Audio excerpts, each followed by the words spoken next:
Hi everyone. क्या आप लोगों ने कभी सुना है कि भारत में एक ऐसा भी बैंक था जहाँ की सिर्फ औरतें काम करती थी, लेडीज़ बैंक था वो। और आपको ये भी जब बैंक जाते होंगे पैसा जमा करने तो ये भी आपको लगता होगा कि हमारा पैसा कितने दिन में डबल हो जाएगा, उसको कैसे ईजिली कैलकुलेट करें। तो ये सारी बातें हम आपको आज के इस MCQs में जो बैंक या बैंक टर्मिनोलॉजी से रिलेटेड है उसमें लेकर आपके साथ आ रहा है। फर्स्ट क्वेश्चन है, in which year Reserve Bank of India was established. Reserve Bank of India की स्थापना कब हुई थी? 1920, 1925, 1935 या 1950? तो रिजर्व बैंक की स्थापना हुई थी 1935 में। 1 अप्रैल 1935 से ये काम करने लगा था। Option C. What is the full form of ATM? ATM से हम लोग सभी वाकिफ़ हैं, हर जगह ATM दिखाई पड़ता है, लेकिन इसका फुल फॉर्म क्या होता है? Automatic teller transaction machine, automated teller machine, any time money या ऑटोमेटिक टेलर मशीन? तो इसका सही जवाब है option B, automated teller machine के नाम से यह जाना जाता है। Which of the following documents are considered as officially valid documents for the proof of identity? आप लोग जब बैंक जाते हैं तो आपसे एक KYC मांगा जाता है, अगर अकाउंट खोलना है या फिर KYC का अपडेशन भी होता है तो उसमें एड्रेस प्रूफ और आइडेंटिटी प्रूफ के पेपर्स मांगे जाते हैं। तो इनमें से निम्नलिखित में से कौन सा ऑफिशियली वैलिड डॉक्यूमेंट है आइडेंटिटी प्रूफ के लिए? ड्राइविंग लाइसेंस, मनरेगा जॉब कार्ड, आधार कार्ड या ऑल ऑफ द अबव? तो ये सभी पेपर जो हैं ये आइडेंटिटी प्रूफ के लिए ऑफिशियली वैलिड डॉक्यूमेंट हैं। Option D. How much interest is paid by the bank in current account of its customer? Bank में जो करंट अकाउंट होता है, अगर आप करंट अकाउंट मेंटेन कर रहे हैं तो उसमें बैंक आपको कितना इंटरेस्ट पे करती है? इज इट 2% और 3% और 2.5% या नो इंटरेस्ट इज पेड? तो करंट अकाउंट में आपको कोई इंटरेस्ट पेमेंट नहीं किया जाता है। Option D is correct. What is meant by CD ratio? CD ratio के बारे में आप लोग हमेशा न्यूज़ में सुनते होंगे या पेपर में कि बैंक का कितना CD रेशियो है, क्या है। तो ये CD रेशियो क्या होता है? Credit deposit ratio, customer deposit ratio, customer demand ratio या करंट डिमांड रेशियो? तो इसका सही जवाब है credit deposit ratio. Option A. Bank के पास जितना डिपॉजिट होता है उसका एक सर्टेन परसेंटेज बैंक जो पे करती है लोन में देती है उसी को CD रेशियो कहा जाता है। मैं क्रेडिट और डिपॉजिट का क्या आपस में रेशियो है? इन विच ईयर प्रधानमंत्री जनधन योजना was launched for financial inclusion of unbanked class of population? Financial inclusion के लिए प्रधानमंत्री जनधन योजना लागू की गई थी। उनके लिए जिनके पास बैंक का अकाउंट नहीं है उनका बैंक अकाउंट खुलवाना था। तो ये कब शुरू हुआ था? 2013, 2014, 2015 या 2016 में? तो ये 2014 अगस्त से शुरू हुआ था। Option B. In a major move by the Government of India how many banks were nationalised in 1969? 1969 में भारत सरकार ने एक बहुत बड़ा मूव लिया था, बहुत सारे बैंक को एक साथ नेशनलाइज कर दिए थे। तो कितने नंबर ऑफ बैंक्स कितने थे वो? 11, 12, 13 या 14? तो ये 14 बैंक थे जो एक साथ नेशनलाइज किए गए थे। Option D. What is CVV on the back of debit credit cards? आप लोगों के पास ATM कार्ड रहता है, क्रेडिट कार्ड रहता है, उसके पीछे देखिएगा एक CVV लिखा रहता है डिजिट। तो वो क्या होता है? Customer verification value, credit verification value, card verification vault या कार्ड वेरिफिकेशन वॉल्ट? तो ऑप्शन सी इसका सही जवाब है, card verification value. Which is the biggest bank in the world as measured by total assets in 2023? Total asset के हिसाब से 2023 का सबसे बड़ा बैंक दुनिया का कौन सा है? Industrial and commercial bank of China limited, JP Morgan Chase and company, bank of China या बैंक ऑफ अमेरिका? तो इसका सही जवाब ऑप्शन ए है, industrial and commercial bank of China limited. और फॉर इंफॉर्मेशन टॉप 3 बैंक जो हैं वो सभी चाइना के ही हैं। Which bank was first to introduce ATM in India? ATM हर जगह भी दिखाई पड़ता है, लेकिन ये किस बैंक के द्वारा सबसे पहले भारत में शुरू किया गया था? SBI, HSBC, ICICI बैंक या HDFC बैंक? तो ये सबसे पहले HSBC bank, Hong Kong and Shanghai bank corporation जो होता है उन लोगों ने शुरू किया था 1987 में मुंबई में। What is the number of digits in Indian financial system code? IFSC में कितने डिजिट्स होते हैं? IFSC हमेशा आपसे पूछा जाता है बैंक्स में कि IFSC कोड बताइए। तो ये कितने नंबर होते हैं? 10, 11, 12 या 13? तो 11 नंबर के IFSC कोड होते हैं। If savings bank account is not operated for more than 24 months then it is called, अगर आपने सेविंग्स बैंक रखा हुआ है बैंक में और उसको 24 महीने तक अगर ऑपरेट नहीं करते हैं, डेबिट क्रेडिट नहीं करते हैं, तो अकाउंट क्या हो जाता है, क्या कहलाता है? Dormant account, inoperative account, inactive account या डीमैट अकाउंट? तो इसको डॉर्मेंट अकाउंट कहते हैं, option A. What is nostro account? Nostro account के नाम से बैंक में एक अकाउंट होता है, उसको क्या कहा जाता है, क्या है वो? Account of foreign nationals, account of high net worth individuals, account of an Indian bank in a foreign bank, account of non resident Indian? तो इसका सही जवाब ऑप्शन सी है, account of an Indian bank in a foreign bank. अगर कोई Indian bank कोई foreign bank में अपना अकाउंट खोलती है तो उसको नॉस्ट्रो अकाउंट कहा जाता है, और इसके ठीक उलट अगर कोई फॉरेन बैंक इंडियन बैंक में खोलती है तो उसको वॉस्ट्रो अकाउंट कहा जाता है। Which commission's recommendation form the basis of RBI act 1934 by which RBI was established in 1935? RBI की स्थापना 1935 में हुई थी आरबीआई एक्ट 1934 के रिकमेंडेशन पर, लेकिन ये ओरिजिनल रिकमेंडेशन किस कमीशन का था? Hilton Young commission, Hunter commission, Simon commission या हार्टग कमीशन? तो इसका सही जवाब है option A, Hilton Young commission. Which of these was the first regional rural bank to be set up in India?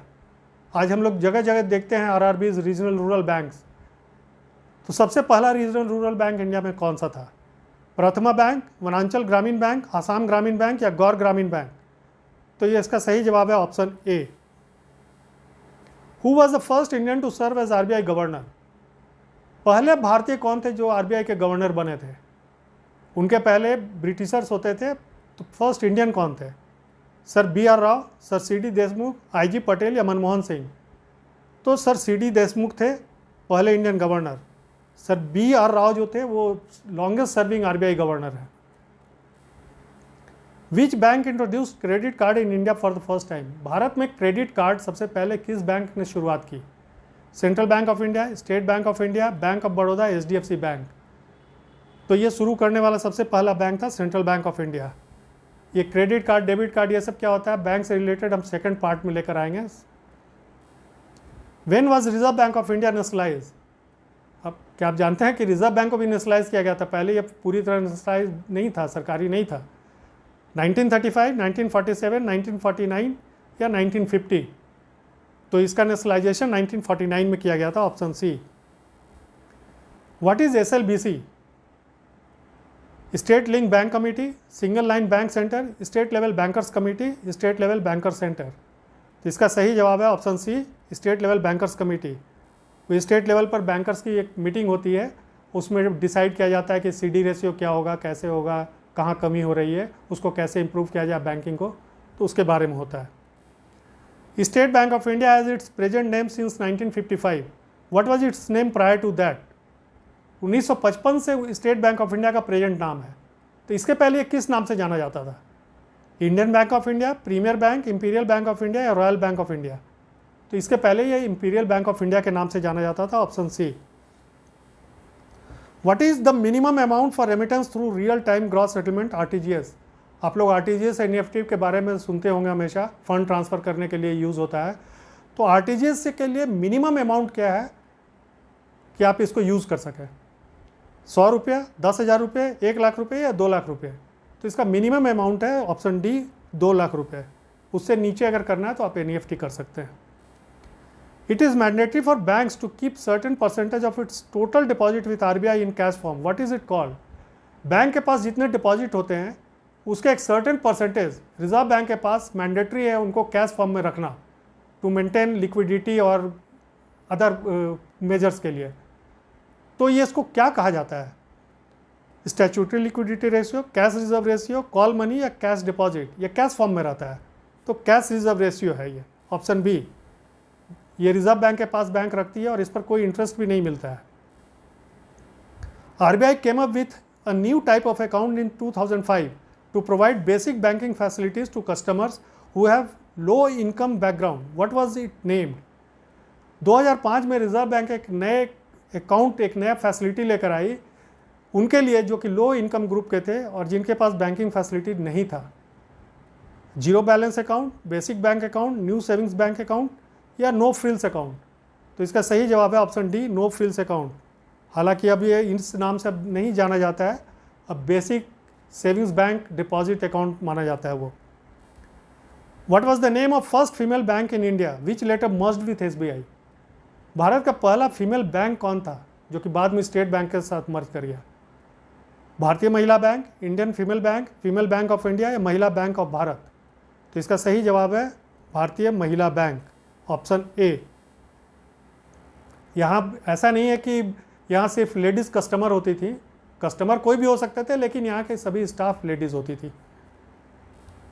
Any security provided to the bank in exchange for a loan is known as. आप bank जब जाते हैं loan लेने के लिए तो वहाँ आपसे नॉर्मली सिक्योरिटी मांगा जाता है, तो इसको हम लोग किस नाम से जानते हैं? होल्डिंग, सपोर्टिंग, पैरेलल या कोलैटरल? तो ये कोलैटरल सिक्योरिटी होती है, option D. Who appoints banking ombudsman in India? Banking ombudsman को अपॉइंट कौन करता है भारत में? Prime Minister's Office, Ministry of Finance, Reserve Bank of India या सुप्रीम कोर्ट ऑफ इंडिया? ये क्वासी जुडिशियल अथॉरिटी होती है और बैंक के कंप्लेंट्स वगैरह को देखते हैं, तो इनका appointment Reserve Bank of India के द्वारा किया जाता है, option C. Banks for the general public with respect to accepting deposits and और extending loans are known as. जो बैंक पब्लिक से डिपॉजिट लेती है, जनरल पब्लिक से, और लोन प्रोवाइड करती है, उसको हम लोग किस नाम से जानते हैं? Central bank, commercial bank, investment bank या स्पेशलाइज्ड बैंक? तो ये कमर्शियल बैंक के नाम से जानी जाती है। What is rules of 72? 72 का रूल क्या है? To calculate the time and investment will be doubled, to file case in case of loan default, to file case against dishonour of cheque, to lodge complaint for misbehaviour? तो इसका सही जवाब है option A, to calculate the time and investment will be doubled. जैसा हमने शुरू में कहा था कि आपका पैसा कितने दिन में डबल होगा, यह आपको हमेशा क्वेरी रहता होगा। तो यहाँ पर है कि 72 जो इंटीगर है, इससे आप परसेंटेज ऑफ इंटरेस्ट जो है उसको आप डिवाइड कर दीजिए, रिजल्ट जो आएगा वही उतने समय में आपका पैसा, जैसे मान लीजिए 6% आपको इंटरेस्ट दिया जा रहा है, तो 72 divided by 6 is equal to 12, तो 12 साल में आपका पैसा डबल होगा। तो ये आप हैंड छोटा सा टिप है, आप घर बैठे बैठे आप कैलकुलेट कर सकते हैं। Oldest commercial bank in India, Bharat का सबसे पुराना कमर्शियल बैंक कौन है? Royal bank, bank of Calcutta, bank of Delhi या ईस्ट बैंक? तो ये बैंक ऑफ कलकत्ता है, 1806 में इसकी स्थापना हुई थी। बाद में ये बैंक ऑफ बंगाल के नाम से जाने जाने लगा 3 साल के बाद, और यही बैंक आगे चलकर स्टेट बैंक ऑफ इंडिया हुआ। What is the full form of CIBIL?